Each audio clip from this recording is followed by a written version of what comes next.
Assalamualaikum warahmatullahi wabarakatuh. Waalaikumsalam Lahumul Fatihah. warahmatullahi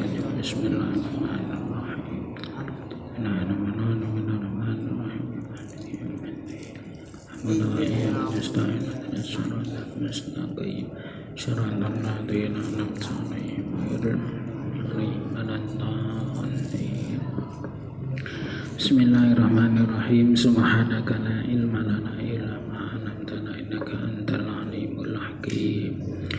Bismillahirrahmanirrahim. Halaman 28, 1 2 3 4 5 6 7 8 9 10 11 12. Baris 12 dari bawah.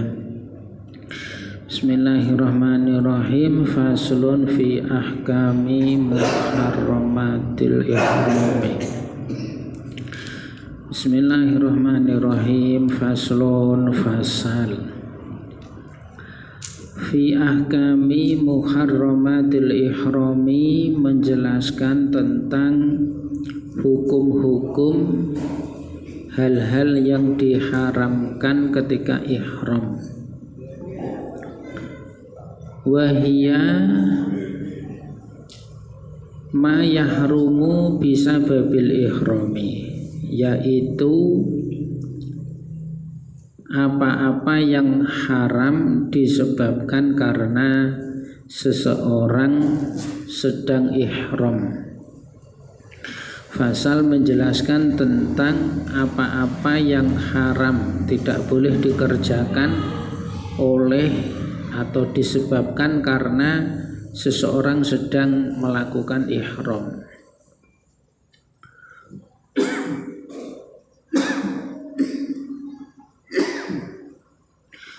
Wa yahrumu, dan haram, alal muhrimi, kepada orang yang sedang ihram, asratu asya'a, 10 macam perkara.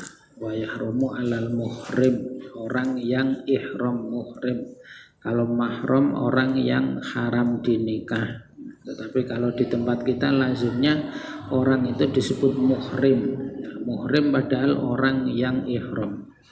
Haram bagi orang yang muhrim, haram bagi orang yang ihram, yaitu 10 hal.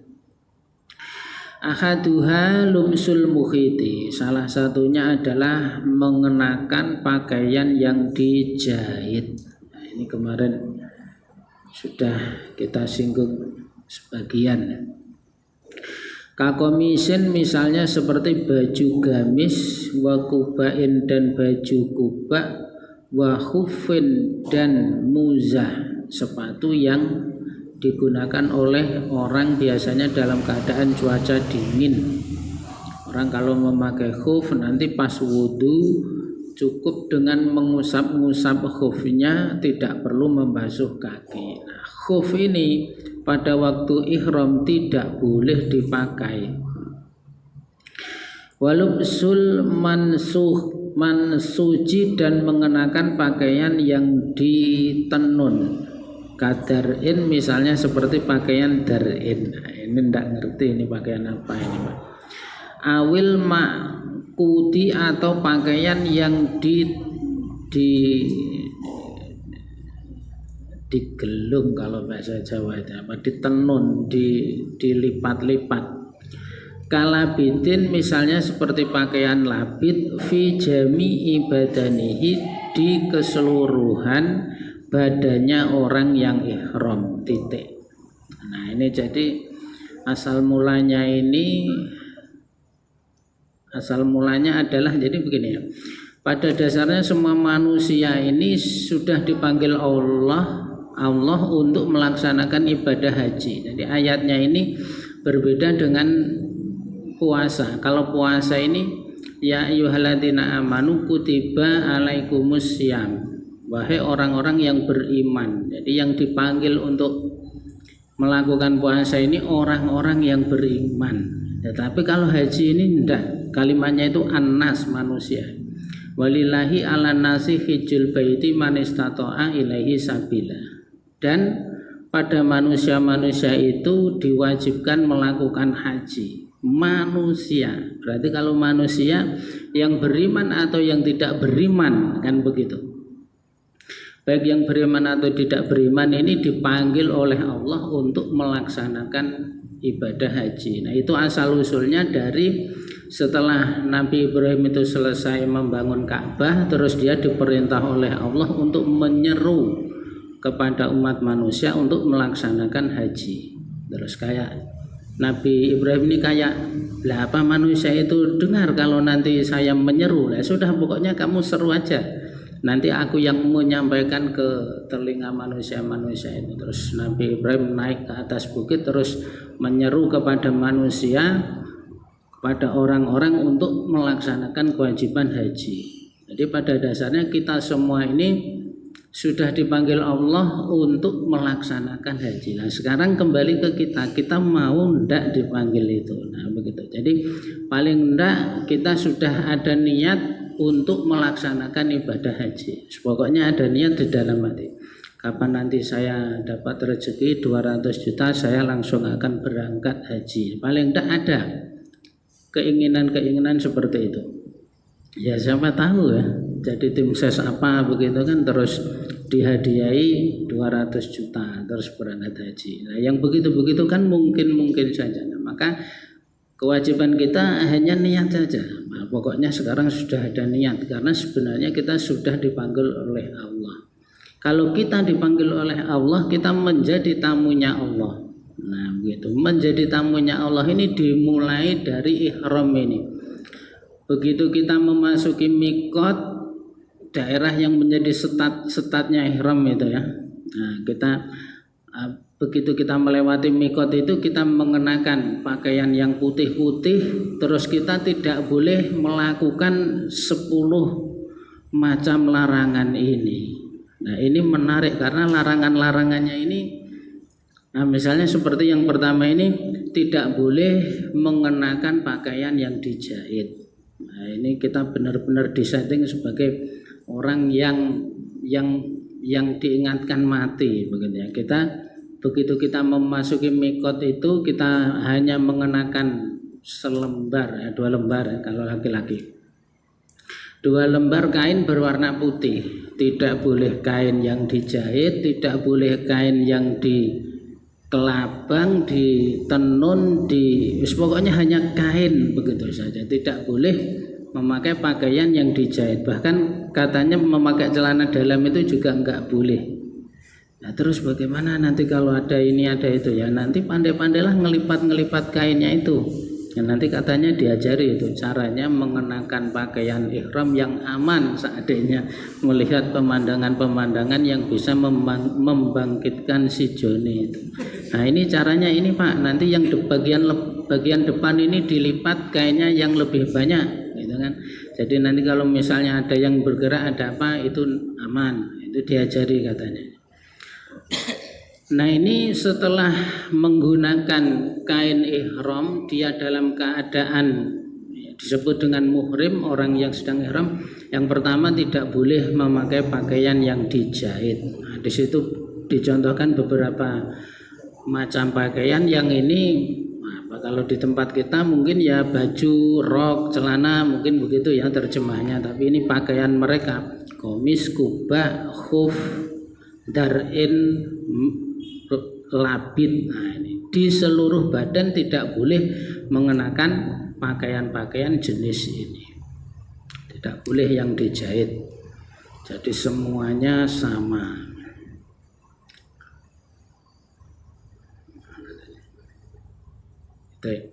Wasani adapun yang kedua,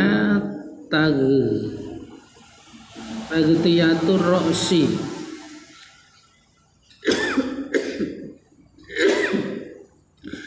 Larangan yang kedua yaitu menutupi kepala au ba'diha atau sebagiannya kepala minar rojuli dari laki-laki. Laki-laki pada waktu ihram tidak boleh menutupi kepalanya. Maksudnya apa? Supaya benar-benar kepanasan. Bima yu'addu satiron, tidak boleh menutupi dengan sesuatu yang disebut sebagai penutup, kaimamatin misalnya serban, watinin dan lumpur. Titik. Laki-laki pada waktu ihram tidak boleh menutupi kepalanya atau sebagiannya dengan apa? Ya dengan apa saja yang itu disebut sebagai penutup. Kaimamatin misalnya serban, watinin dan lumpur. Jadi enggak boleh kepalanya ini dilumuri dengan lumpur atau ditutup dengan serban. Kalau orang Indonesia ya topi. Enggak boleh menutupi kepala atau sebagiannya saja. Dengan apa? Dengan apa saja enggak boleh. Nah, itu. Fa'ilam yu'adda satiron, apabila tidak disebut sebagai satir, penutup, lam yadurro, maka tidak berbahaya. Kawat iyadihi, misalnya meletakkan tangannya ala ba'di ro'sihi, di atas sebagian kepalanya, titik. Nah, karena larangannya ini menutupi, nah maka menutupi ya dengan sesuatu yang lumrahnya itu disebut menutupi, disebut penutup satir. Kalau sesuatu itu tidak disebut sebagai satir ya tidak bahaya, enggak apa-apa. Misalnya meletakkan sebagian tangannya di atas sebagian kepalanya. Misalnya sorot matahari itu dari depan kita terus kita begini biasanya kan. Misalnya kita pas nyupir atau pas upacara itu kita silau dengan matahari terus begini. Nah ini enggak apa-apa.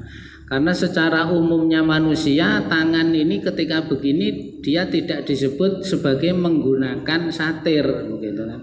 Pada umumnya itu manusia tidak akan menilai sebagai orang itu mengenakan satir, enggak apa-apa kalau hanya sebatas begini, nah, gitu ya, menutupi sebagian kepalanya dengan tangannya.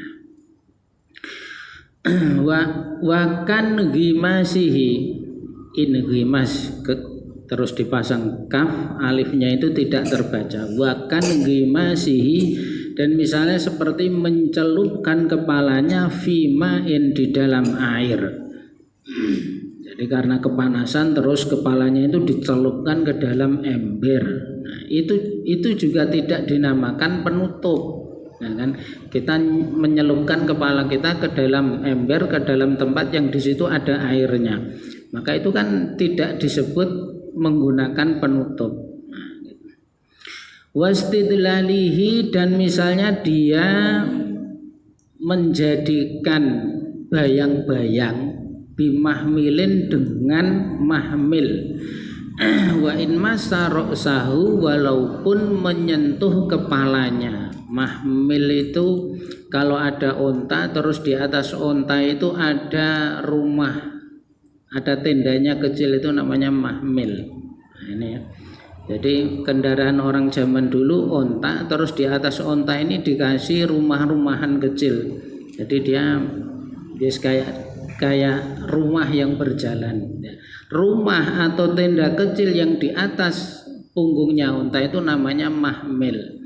Lah sekarang ada orang berteduh di bawahnya mahmil. Ya, misalnya di dekat Ka'bah di situ ada orang memarkir unta gitu ya. Terus dia berteduh di bawah mahmil itu. Walaupun kepalanya ini sampai menyentuh mahmilnya, itu enggak apa-apa. Kenapa? Ya karena itu tidak disebut satir. Ya kan itu mahmil. Masa ada orang menutupi kepalanya dengan mahmil, dengan tenda, dengan rumah-rumahan kecil yang di atas punggungnya unta, itu kan enggak. Jadi segala sesuatu yang pada umumnya manusia itu tidak disebut sebagai penutup kepala, ya itu tidak apa-apa kalau dilakukan, gitu ya. Berteduh di bawah bayang-bayangnya mahmil, mencelupkan kepalanya ke dalam air, menutupi kepalanya dengan telapak tangan, lah itu pada umumnya penilaian manusia itu tidak disebut dengan menggunakan penutup kepala.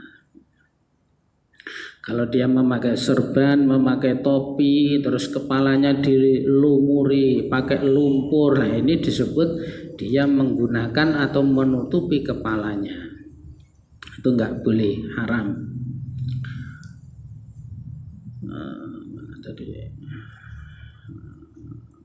Wa taghdiyatul wajhi, dan menutupi wajah au ba'dihi atau sebagiannya wajah minal mar'ati dari perempuan.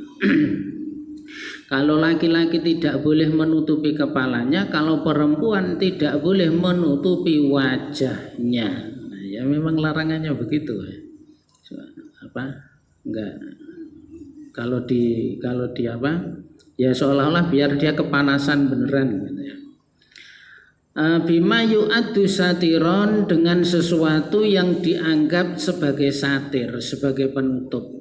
Perempuan tidak boleh menutupi wajahnya atau sebagian wajahnya. Wa yajibu alaihi an tastura min wajhiha, dan wajib pada perempuan tadi yaitu dia harus menutupi dari wajahnya mala yata'atta satru jami'ir ro'si, yaitu pada bagian yang tidak mungkin terlaksana menutupinya keseluruhan kepala illa bihi, kecuali dengan menutupi wajah itu tadi. Titik.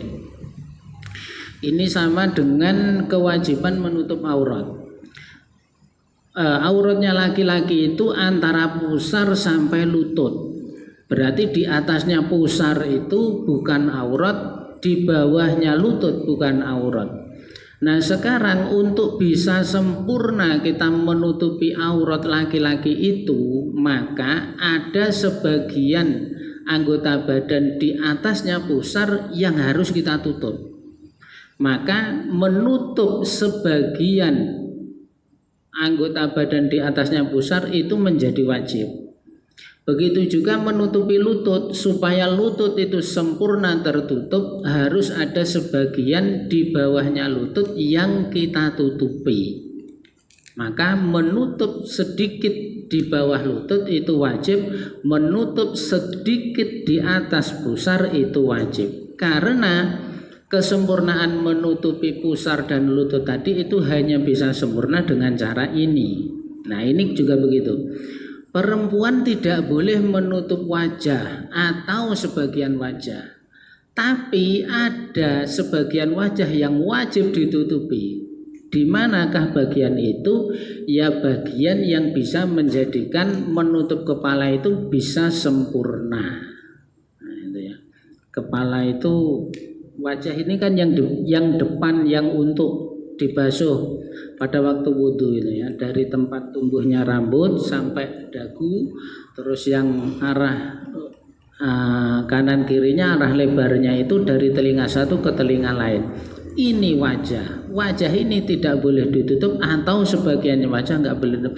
Tetapi ada sebagian wajah yang wajib ditutup. Jadi ketika dia menggunakan kerudung itu harus sampai sini, bukan pas ngepres di tempat tumbuhnya rambut ini enggak, tapi dilebihkan ke sini. Begitu juga yang di sini juga begitu.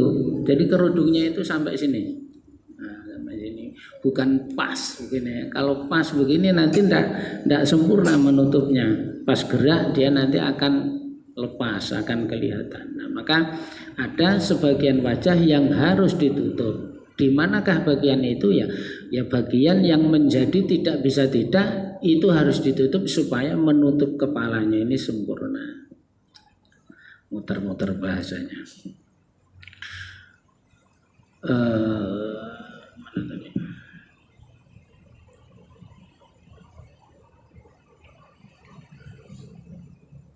Satu jamal. Walaha antas bala ala wajiha. Walaha, dan bagi perempuan, boleh bagi perempuan, biasanya begitu ya. Kalau lam itu biasanya diartikan sesuatu yang membolehkan. Kalau ala itu sesuatu yang sifatnya menjadi beban. Walillahi alan nasi, dan bagi Allah beban pada manusia. Nah, begitu kalau Allah ini sifatnya dia menjadi beban, tetapi kalau lam ini sifatnya menjadi sesuatu yang boleh. Terjemahnya begitu ya. Walaha antas bala ala wajiha sauban. Diperbolehkan bagi perempuan untuk menjulurkan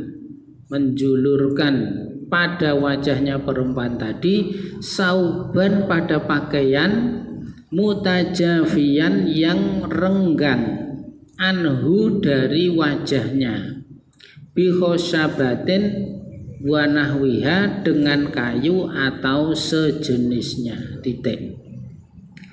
Bagi perempuan ketika dia sedang ihram dia boleh, nah ini kalau bahasa mudahnya begini, perempuan ketika ihram dia diperbolehkan memakai cadar dengan catatan renggang itu maksudnya tidak sampai menutup atau nempel pada wajahnya. Caranya bagaimana? Ditahan pakai kayu atau sejenisnya. Nah, jadi isbal itu kan memperpanjang. Jadi, perempuan boleh memperpanjang pakaiannya sampai wajahnya. Jadi misalnya dia pakai kerudungnya itu memanjang menutupi wajahnya. Tetapi harus mutajafian, renggang, tidak boleh menutup, lengket, menempel di wajahnya, tidak boleh. Jadi kan asal mulanya tidak boleh menutup wajah. Nah sekarang perempuan boleh menutup wajahnya asalkan kainnya itu tidak langsung menutup wajahnya, renggang. Jadi kainnya di sini, terus antara sini dengan kainnya itu dipasang kayu atau yang lainnya. Caranya bagaimana? Ya caranya pokoknya kain yang tadi memanjang menutup wajahnya itu renggang begini supaya tidak kena undang-undang dia menutup wajahnya, kan begitu. Maka caranya bagaimana? Ditahan pakai kayu atau pakai besi atau pakai apa. Jadi kainnya nanti di sini. Kalau nanti kainnya di sini dia terkena larangan menutup wajahnya. Tapi kalau enggak, supaya tidak kena larangan tadi kainnya dipanjangkan ke depan. Nah, gitu ya. Diganjal atau ditahan memakai kayu atau sejenisnya, itu boleh. Titik. Wal khunsa, adapun manusia yang disebut khunsa ya, manusia yang memiliki dua alat kelamin sekaligus, ya laki-laki ya perempuan. Nah, kalau laki-laki alat kelaminnya laki-laki, kalau perempuan alat kelaminnya perempuan. Nah kalau ada manusia punya kelamin dua bagaimana? Ini fikih itu sudah membahas sampai ke situ. Itu disebut dengan khunsa. Wal khunsa, adapun khunsa kama qala al-qadhi Abu Thayyib, sebagaimana keterangan yang disampaikan oleh al-qadhi Abu Thayyib, yukmaru bisatri, dia diperintah untuk menutup, walubsil mukhiti, dan mengenakan pakaian yang dijahit. Nah ini menarik ini, Pak. Kalau hunsa ihram justru dia diperintah untuk menutupi wajahnya dan menggunakan pakaian yang dijahit. Nah, dia punya hukum sendiri ini ya. Nanti kalau ada orang ihram kok pakaiannya lain, ya berarti dia khunsa. Kalau ada orang ihram kok wajahnya ditutup, berarti dia khunsa. Kan begitu. Wa amal fidyah itu adapun fidyah. Sekarang bahas fidyahnya. Falladhi alaihi al-jumhuru, maka menurut kaul yang dikatakan oleh mayoritas ulama, annahu in satara wajhahu, apabila dia menutup wajahnya, auroksahu atau kepalanya, lam tajib al fidyatu, maka tidak wajib membayar fidyah, lisaki karena ragu-ragu. Ini ada orang khunsa melakukan pelanggaran, dia bayar fidyahnya bagaimana? Nanti pasal setelah ini kan menjelaskan tentang denda-denda yang harus dibayar karena dia melakukan sesuatu yang tidak boleh. Nah, misalnya seperti ini. Ada khunsa pada waktu ihram menutup wajahnya saja, atau kepalanya saja, maka tidak wajib fidyah.